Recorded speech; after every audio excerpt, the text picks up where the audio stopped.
bago ka maniwala sa mga scam. Isipin mo muna na hindi na imposible ngayon ang palitan ng mukha ang isang video.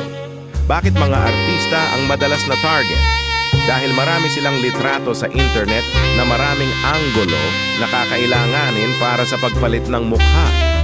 Kung ang mukha ng nasa video ay hindi magalaw at magkahugis ang mukha sa litrato na gusto mong ipalit, mas madali at mas kapanipaniwala ang resulta.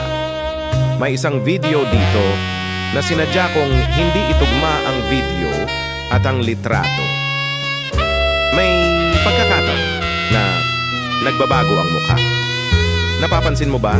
Kung hindi, panoorin mo sa dulo ng video na ito. Ito naman ang resulta kung hindi magkahugis ang mukha ng nasa video at ang litrato.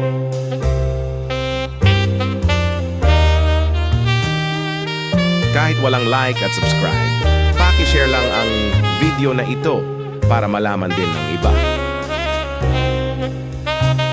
Kung alam mo na kung paano gawin ito, huwag mo naman sana gamitin para lang mag-viral. Ngunit may mga taong nasisira ang imahe.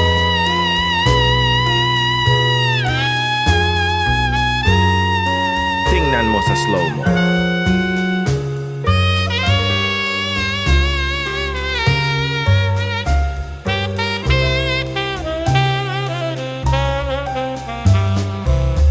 Maraming salamat po sa panonood.